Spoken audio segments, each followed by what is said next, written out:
I want to send a special thank you to all my new subscribers. If you have not subscribed, make sure you do so and hit that bell so that way you receive notifications when I upload videos. Okay, so today I'm going to be talking about starbrim, but before I get into this issue with starbrim, I want to talk about one thing first. I did receive an email from some of my followers, and I know that I have some hardcore followers, and they want to see content from me throughout the week. And so I'm trying to figure that out. The problem that I'm having with that is that I work full time, and I'm not going to tell you guys where I work or exactly what I do, but I will say that I do assist lawyers dealing with cases. And so my time is spent researching the law, researching cases. I just don't have enough time in a day. And you guys know, if you are a content creator and you put out videos, you know that that's not a 5-minute or a 5-second process. That takes hours. And so if you're not familiar with the process of putting out videos, there's a lot that goes into it that you don't see behind the scenes. And so during the week is my hardest time trying to fit that in. And so that's why you guys will see a lot of my videos are put up during the weekend, because I have a little bit more wiggle room, but I'm still trying to figure that out.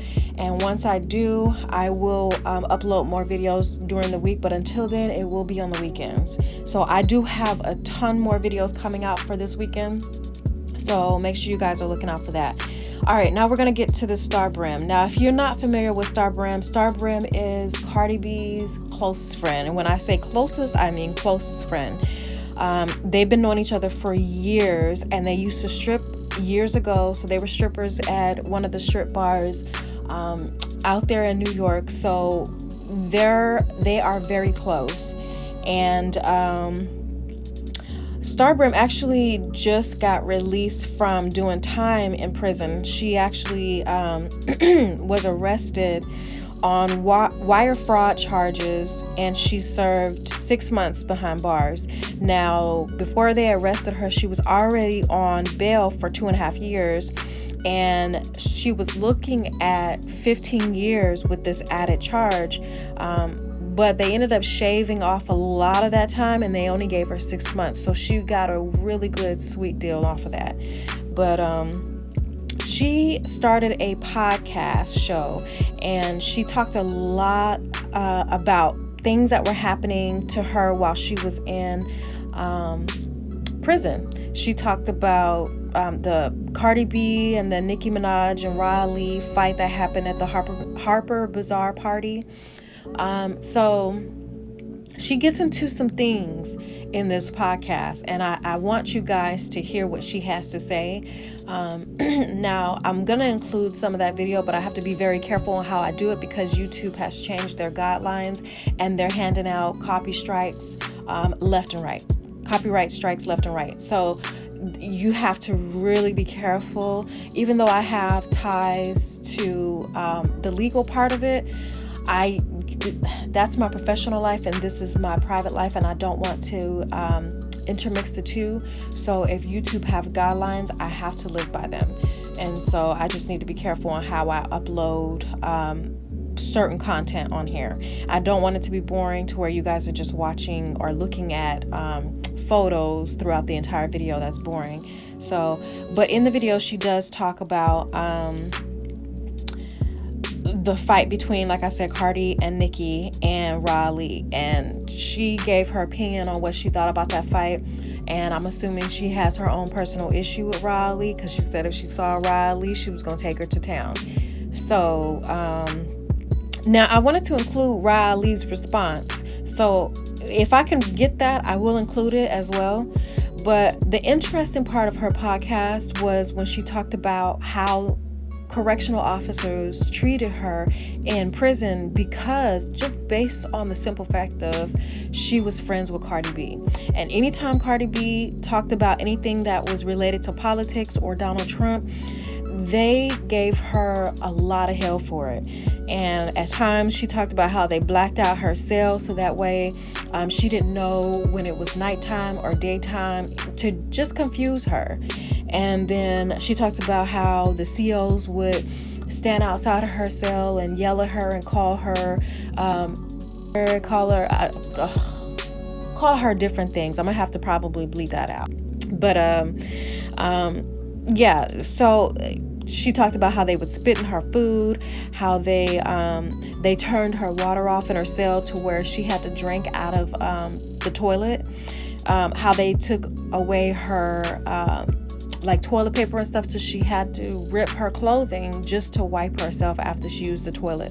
So there was a lot of things that she went through with the COs there, and a lot of that is true because I will say that I know correctional officers in a personal way. So I know them, was friends with them, you know, I had my own relationship with them, and I've heard of the stories, heard all about the stories about what they saw other correctional officers doing to inmates, what some of them even participated in themselves. And so these stories that these inmates are telling is true. There's a lot of things that happen behind the scenes that a lot of people don't see. And so, you know, but that's why they have ways to take care of those type of things. But so I'm not going to hold you guys anymore because you know I can talk for a very long time, but I want to get to this video so that way you guys can see in full what she had to say. So since you picked a side with this Chick-fil-A, you tell the people what you would have did that night if you was at the Hopper's Bazaar party. Listen, let me tell you something. If I was at that I would have spanked Rah. If I see Rah right now, I still spank Rah. So it really don't matter. Like, and if I could have got to Nicki, you feel me, then it would have went down too. You feel me? But well protected. But it would not have went down the way it went down. Like, I don't know even how it went down like that. Like, I'm sorry, I'd be too overprotective of my friend. Not even because she's a celebrity, but it's because, like, I'm just more aggressive than her. Like, you understand? And I seen everything that she been through. Like, I was there while she was crying. I was there when nobody wanted her to go further in life, when she was busting her ass. You know, you ain't picking on my friend. I own all my friends. Like, to me, every friend that I have, you're mine. Like, I own you. Like, you're my kid. Like, you're mine. I feel the same way, but people feel like people like me and you are too intense when it comes to friendship, right? And I feel like that's what a friendship is about, though. You create a bond through the memories, like what you was just talking about, the moments where your friend might need you to hold them down when they're having a private moment that they can only share with you. Mm-hmm. That's a friendship. Like, to me, that is the buy-in. Why even be friends if we're not gonna be 100% loyal, completely 10 toes? I don't. If she's wrong, if she's right, that's friend, and I'm knocking anybody heads off, win, lose, or draw. Period. Friendship shit, real period, friendship shit. Right.